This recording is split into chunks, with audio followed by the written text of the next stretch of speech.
Hello guys, welcome to TechTube. Today we are going to see how to enable the dark mode in MX Player. Now let's see how to enable it. First of all, go to MX Player.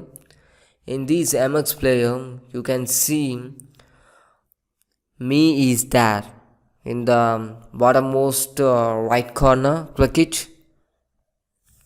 After clicking this, you can see download, watch history, my preference, local play setting is there, and here you can see the bottom side, the topmost bottom dark mode is there, this one.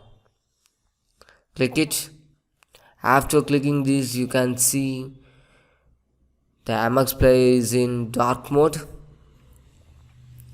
Now this is how to install the latest updated MX Player. It consists of dark mode, and this is how to enable the dark mode.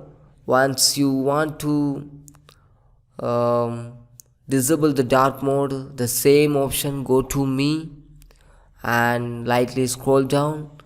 You can see the dark mode option. Disable the dark mode option, it will automatically coming to disable, and the same thing we can enable the dark mode.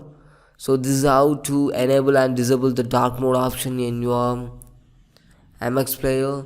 So thanks for watching. For more videos, stay tuned to TechTube. Thank you.